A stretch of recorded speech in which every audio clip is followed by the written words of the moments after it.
Esta é a história do dia da Rádio Observador. Por que está o Irão a ser tão cauteloso?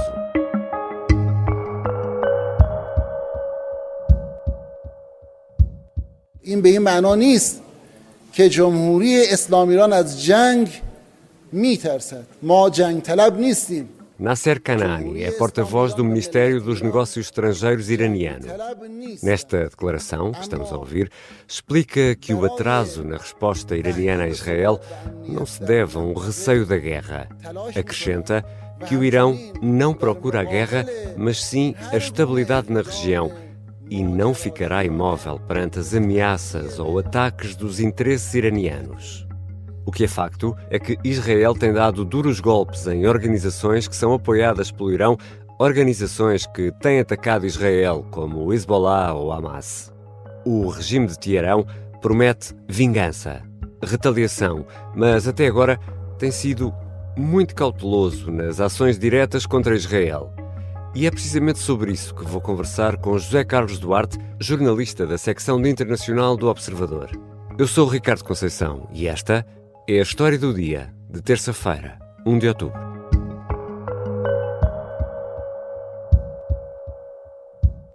Bem-vindos, Zé Carlos. Olá, Ricardo. Queria começar por te pedir que nos explicasses o que é um proxy. Nós temos falado muito em proxies e quando há comentários sobre o que está a passar no Médio Oriente, os comentadores usam, e os jornalistas também usam muito essa expressão proxies. O que são os proxies? Sim, os proxies são uma entidade não estatal que representam os interesses de um determinado Estado em várias regiões. Este Estado que está por detrás dos proxies financia, atribui armamento, partilha dados confidenciais com os proxies para que eles possam criar uma espécie de clima de confronto, ou que entrem mesmo numa guerra contra um Estado inimigo. Neste caso do Médio Oriente, o Irão tem uma rede de proxies a que chamou Eixo de Resistência para representar os seus interesses contra Israel. Então, deixa eu ver se eu percebi. São-se uma espécie de agentes subcontratados, são filiais que representam o Irão? Podemos fazer esta comparação assim? Sim, mais ou menos, filiais que ao longo das décadas foram ganhando cada vez mais espaço dentro de determinados países. Por exemplo, o Hezbollah ganhou uma grande preponderância no sul do Líbano, o Hamas controlava a faixa de Gaza, mas que são realmente aqui entidades que representam os interesses iranianos. Então, o Hezbollah no sul do Líbano, os Houthis no Iémen, que têm capacidade para atacar, por exemplo, no Mar Vermelho e têm atacado. Também há, por exemplo, milícias xiitas no Iraque e na Síria, que também são pró-Irão e que também fazem parte desta resistência contra Israel. Portanto, há aqui uma multiplicidade de atores que se unem contra o Estado judaico. E falaste em xiitas, também podemos incluir o Hamas, que é sunita, neste tipo neste lote de proxies? Sim, podemos. O Hamas é controlado, é gerido nos bastidores pelo Irão, recebe financiamento do Irão, é apoiado militarmente pelo Irão, recebe, por exemplo, os militantes do Hamas recebem treino, e já ficou provado, recebem treino do Irão. Portanto, o Irão tem aqui um papel fundamental no Hamas, daí que seja considerado um proxy, ainda que haja aqui uma diferença no ramo religioso do islamismo.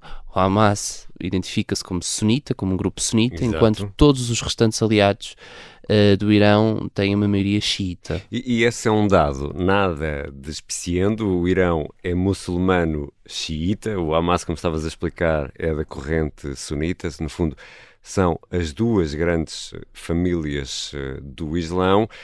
E para ser aqui mais ou menos meigo, não se dão muito bem. Não. Xiitas e sunitas não se dão muito bem. São dois ramos distintos. Mas, e esta era a pergunta que tinha para ti, o ódio a Israel é tal que consegue juntá-los a todos, é isso? Sim, neste caso no que diz respeito a Israel, existe um ódio transversal, quer de sunitas, quer de xiitas.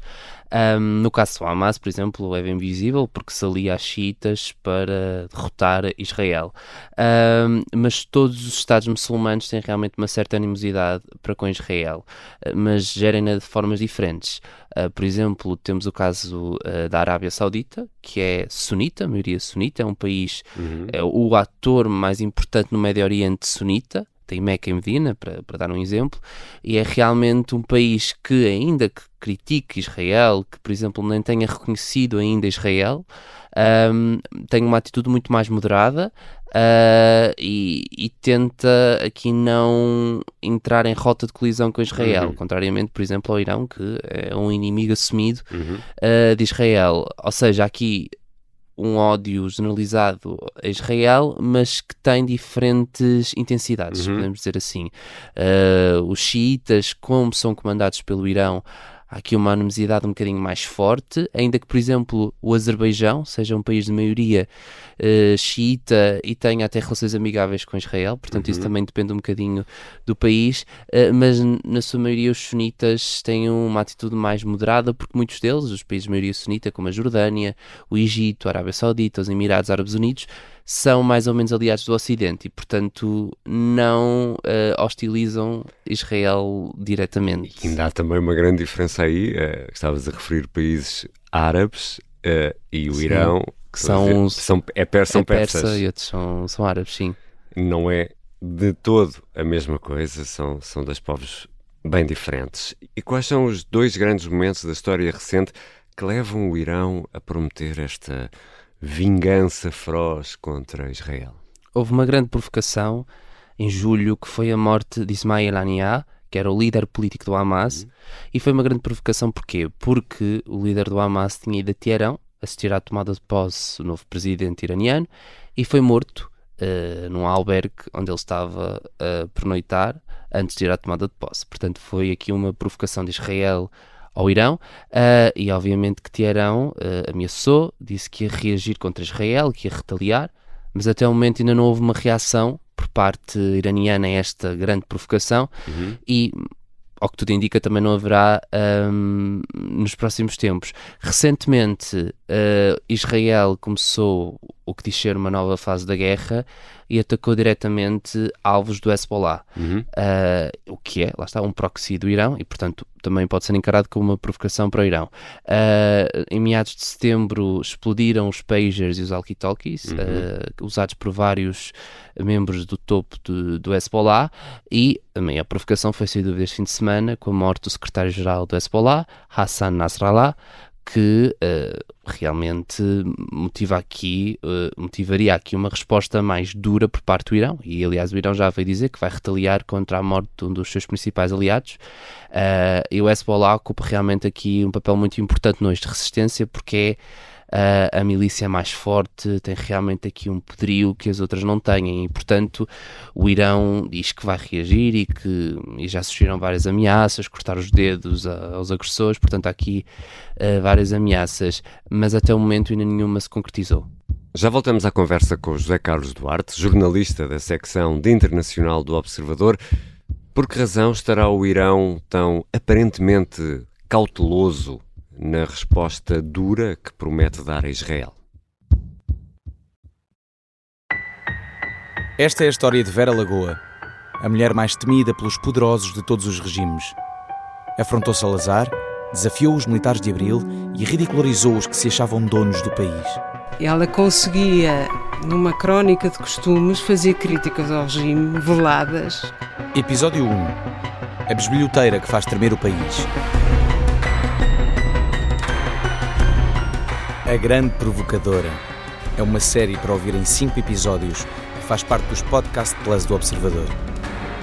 É narrada por mim, José Mata, com banda sonora original de Molinex. Os assinantes do Observador têm acesso antecipado a todos os episódios desta série. Os Podcast Plus do Observador têm o apoio da Kia. Estamos de regresso à conversa com José Carlos Duarte, jornalista da secção de Internacional do Observador. José Carlos, mas tivemos recentemente aquela chuva de projéteis lançados do Irão para Israel, essa, podemos dizer, foi a ação mais pesada, mais dura que assistimos nos últimos meses? Sim, do Irão para Israel foi sem dúvida a mais dura. Essa ação dos mísseis e dos rockets que o Irão enviou para Israel teve como fator inicial o ataque de Israel a um complexo diplomático iraniano em Damasco, na Síria, que matou 7 membros da Guarda Revolucionária Iraniana. E, portanto, o Irão sentiu necessidade de retaliar, lançou os mísseis e os rockets, ainda que não tenham tido grande eficácia, porque os sistemas de defesa aéreos israelitas interceptaram praticamente todos. O Ocidente enviou aeronaves também para ajudar nessa missão, e houve países árabes, como a Jordânia, exatamente, que interceptaram também alguns dos mísseis do Irão. Portanto, houve aqui, foi um ataque realmente, foi uma resposta, mas muito controlada. Aliás, o Irão avisou antecipadamente que iria atacar Israel, portanto foi uma resposta muito calculada para não escalar a situação. José Carlos, sou pena de ser aqui um pouco... talvez popular na forma como vou colocar esta pergunta. Podemos dizer que o Irão fala, mas depois restringe essas vinganças, essas ações mais belicosas a essa chuva de mísseis que sabia que poderiam ser interceptados, ou restringe essa resposta à ação dos seus proxies, portanto, das suas filiais, dos terceiros, como o Hezbollah ou o Hamas? Sim, é verdade. O Irão tem deixado bem claro que não quer escalar a situação, não quer uma guerra regional do Médio Oriente, não quer confrontar diretamente Israel e, portanto, deixa sempre aqui uma ideia de que só age quando é provocado e mesmo quando é provocado às vezes nem reage. E, portanto, o Irão deixa nas mãos dos proxies todas estas retaliações. Por exemplo, na guerra da faixa de Gaza, o Hezbollah tem disparado vários rockets a um ritmo quase diário contra o norte de Israel. Portanto, é uma forma de retaliação contra a guerra do Hamas, que obviamente foi ordenada, ou pelo menos tem a condescendência do Irão, e deixa esta vingança contra o Hamas nas mãos do Hezbollah. Portanto, há aqui várias formas do Irão conseguir condicionar Israel, mas nunca olho por olho, ou seja, nunca havendo aqui um confronto direto e deixando bem claro que essa situação é indesejável para o próprio regime e para o próprio governo iraniano. Exato, mas longe de mim querer estar aqui a incentivar guerras, por favor, não entendam esta minha pergunta como um incentivo à guerra, mas custa-me a entender tanta cautela por parte do Irão, uma vez que é tão perentório na forma como ameaça Sim, Israel. As ameaças também são muito duras, são sempre duríssimo e vemos as manifestações em Teherão. Sim, até destruição de Israel, portanto há várias promessas que são feitas. Porquê tanta cautela? Há vários motivos que explicam isso. Um deles é o facto do Irão ter um novo presidente, Massoud Pezeshkian, tomou posse apenas em julho e, portanto, há aqui uma espécie de transição de poder. O novo presidente é também mais pró-Ocidente do que os seus antecessores, ou seja, tenta chegar aqui a um consenso com os países ocidentais, contrariamente ao seu antecessor, que era um bocadinho mais... que frisava aqui o antagonismo. Ele é mais... diria moderado, e portanto o Irão está aqui numa situação de que tem um novo presidente e ele ainda está aqui a adaptar-se ao cargo e está a perceber como é que vai gerir esta guerra, mais que não seja indireta, com Israel. Portanto acho que há aqui ainda um período de adaptação. Outro fator tem a ver com o facto de Israel ser realmente um exército com poderio e ter aqui capacidades militares que se calhar o Irão sabe que não vai conseguir responder de forma de igual para igual.